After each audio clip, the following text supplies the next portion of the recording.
Bu dunyoda hamma narsani pul hal qiladi. Sevgini ham, do'stni ham, aka-ukani ham puling bo'lsa zo'r joyda yashaysan. Puling yo'q bo'lsa hech kim seni hurmat ham qilmaydi.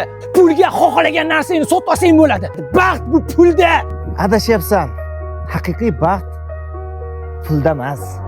Da 2025-yil mana shu sanada sen bilan ko'rishamiz.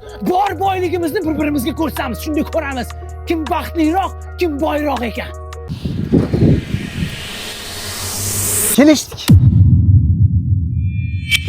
Shu yillar davomida men o'z biznesimga asos soldim. Bastrak kompaniyasidan traklarni xarid qilib, bir nechta kofexonalar, kichik-kichik ovqatlanish shoxobchalari ochdim. Biznesim gullab yashnashida asosiy sabab mana shu bejirim ko'rinishga ega bo'lgan qulay, biznesni tez gullatadigan traklar katta sababchi bo'ldi. Aytgandek, bugun ana tentak o'rtog'im bilan ko'rishadigan kun. Labeshep. Mashinaning kalitini berib tur. O'zingiz mashinangiz-chi? Ha, beraver.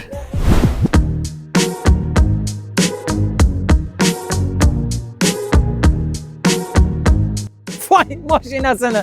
Damas.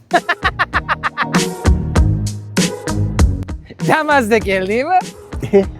Damas bo'lsa nima qilibdi? Hoy, esingdami shu kun? Men senga nima degandim? Men sendan baxtliroq va boyroq bo'laman deganmidim? Ko'rib qo'y. Naqd $1 million. Bu hali hammasi emas. Kartamda 10 baravari bor. Mashinam ham qimmatbaho. Men senga nima dedim? Bor boyliging shumi?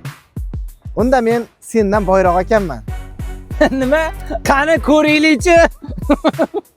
Hozir. Molu davlatni topkaysan, ota-onang topilmaydi. Keyin bunday noyob gavhar durdonang topilmaydi. Sening Meni fikrim hali ham o'sha.